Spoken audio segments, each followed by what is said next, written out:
So কালকে Bangladesh versus Hong Kong চায়নার match and সবাই বসে আছেন অবশ্যই ম্যাচটা দেখার জন্য। আমি জানি এত বড় ছ্যাঁকা খাওয়ার পরেও আপনারা বসে আছেন ম্যাচ দেখার জন্য, এবং শুধু আপনারা না, আমরাও। কারণ এর থেকে, ফুটবলের এই ছ্যাঁকার থেকে বহুগুণ বেশি ছ্যাঁকা লাস্ট 16 বছর 17 বছর ধরে বাংলাদেশ ক্রিকেট কিন্তু দিচ্ছে।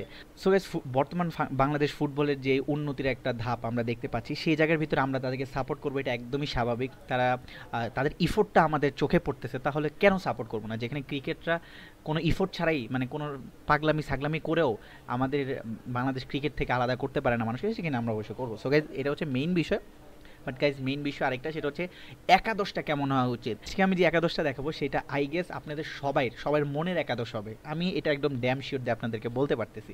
সো অবশ্যই ভিডিওটা লাস্ট পর্যন্ত দেখুন। সো এই একাদশে যদি বাংলাদেশ খেলে, আই হোপ বাংলাদেশ হংকং চায়নার সাথে একটা ভিক্টরি বা জয় নিতে পারবে, এটা আমার পার্সোনাল ওপিনিয়ন। কারণ এই একাদশটার প্রতি আমার সম্পূর্ণ আস্থা রয়েছে, কারণ আমি যে প্লেয়ারগুলোকে যেভাবে খেলতে দেখি, সেখান থেকে আমার ইন্সপিরেশন আসে যে তারা অবশ্যই যে কোনো টিমের এগেইনস্টে জিততে পারবে। এবং লাস্ট ম্যাচটার আসলে হরেবল নাইট, সেটা আমরা একটু সাইডে করি, এটা আমরা ভুলে যাই। তো চলুন একাদশটা কি দেখা যাক, বেশি কথা না বাড়ায়।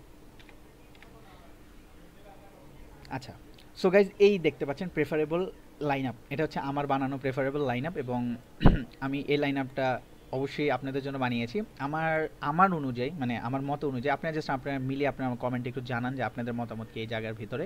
ফাহমিদুলকে আমরা খেলাবো অবশ্যই, ফাহমিদুল এবং রাকিব স্ট্রাইকিং পজিশনে খেলবে, এবং যেই লাইন আপটা, এটা হচ্ছে একদম 4-3-3 লাইন আপ, এবং আমার মনে হয় সবচেয়ে বেস্ট লাইন আপ বাংলাদেশের জন্য এটা হতে পারে। ফাহমিদুল খেলবে লেফটে এবং রাকিব খেলবে রাইটে, এবং মোরসালিন অ্যাটাকিং মিডফিল্ডের দায়িত্বটা পালন করবে, যেটা আমার কাছে মনে খুবই ভালো মতে সে সে স্ট্রাইকার না খেলে অ্যাটাকিং মিডফিল্ডার খেললে আমার মনে হয় বেশি কার্যকর হবে, আমরা মোরসালিনকে কাজে লাগাইতে পারি।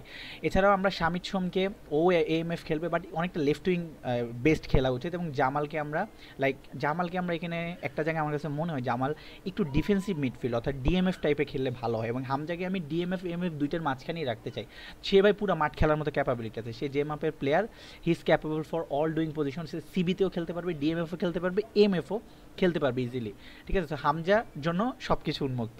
তার জন্য জায়ানকে আমরা এখানে এলবিতে right back, left back, right ব্যাকে আমরা তাজউদ্দিন এবং জায়নের সাথে যেতে পারি। তপু বর্মন যদি খেলে, ফিট থাকে, আই হোপ তপু বর্মনকে আমরা সিবিতে দেখতে পাবো, এবং তারিককে আমরা সিবিকে দেখতে পাবো। তাজউদ্দিনকে অবশ্যই আরবিতে খেলানো বেস্ট হবে রাইট ব্যাক, এবং জায়ান কিন্তু এখান থেকে আমরা জানি জায়ান কিন্তু রান মেক করে, এবং ফাহমিদুল যদি এখানে খেলে, জায়ানকে বলগুলো যদি হামজা দ্বারা প্রোভাইড হয়, নুনো ম্যান্ডিস, মনে আছে আমাদের পর্তুগালের নুনো ম্যান্ডিসের কথা?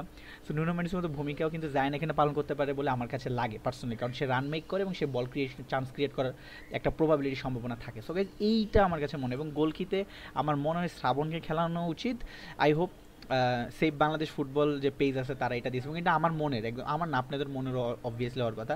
আমার মনে হয় যে এখন রয়েছে বর্মন না কি নাম জানিও তো না নাম ভালো মতো, লাইক শ্রাবণকে এখন খেলানো আমার মনে প্রেফারেবল। ও একটু শর্টও, যে এখন খেলে আর কি। সো তার গোলকি নিয়ে আমার খুবই ভালো সন্দেহ আছে, ভাই ভালো গোলকি করতে পারে না।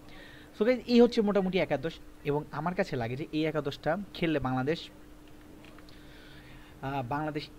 ইজিলি বাংলাদেশের একটা কম্পিটিশন দিয়ে একটা ম্যাচ জয়ের সম্ভাবনা আমি দেখতে পাইতেছি। এবং যে মাঠে খেলা হবে ভাই, আপনারা সবাই জানেন, ডেঞ্জারাস মাঠ ভাই, দেখতে খুবই সুন্দর মাঠ, এবং বলা যায় বাংলাদেশের যে ইউরোপিয়ান স্টাইলের ফুটবল, সেটা আমরা বা মাঠের যে সৌন্দর্য সেটা দেখতে পাবো। এবং সব কিছু মিলে যদি বাংলাদেশ জিতে, তাহলে আরও ভালো হয়ে যায়। আই হোপ বাংলাদেশ যদি তার পটেনশিয়াল এই লাইন আপের সাথে যাবে, এই লাইন আপ না হলেও 70-80%-এর সাথে যদি মিলও থাকে, বাংলাদেশ তার ফুল পটেনশিয়াল অনুযায়ী যদি খেলে, আই হোপ বাংলাদেশকে কেউ এই ম্যাচটা জিততে আটকাইতে পারবে না আমার কাছে লাগে। কারণ ভাই ছেলেদের ইফোর্ট আমি দেখতে পাচ্ছি খুবই ভালো, বিশেষ করে এই ফাহমিদুল, আমি একটু নাম করি, ফাহমিদুল, রাকিবের অবশ্যই আমি একটু ইফোর্ট দেখতে পাই। রাকিব কিন্তু খুব ভালো রান মেক করে। শামিদ সোম তো অবভিয়াস, হামজার কোনো কথাই নেই। জামাল ভুঁইয়াও ভালো, জামাল ভুঁইয়া ভাই ডেঞ্জারাস খেলে আসলে, ঠিক আছে, মানে বাংলাদেশের প্রেক্ষিতে আর কি যদি বলে। জায়ানেরও খুব ভালো খেলা আমরা দেখতে পেয়েছি লাস্ট ম্যাচে। সো গাইস, আপনাদের এই বিষয়ে মতামত কেমন একটু কমেন্টে জানান। এখনও অনেকে সাবস্ক্রাইব করছেন না, প্লিজ ডু সাবস্ক্রাইব আমাদের চ্যানেলটাকে, আমরা 2000-এ সাবস্ক্রাইবার নিয়ে যেতে চাই। So make sure you have subscribe our channel, and দেখা হচ্ছে নেক্সট ভিডিওতে। ভালো থাকুন, সুস্থ থাকুন, আমাদের সাথেই থাকুন।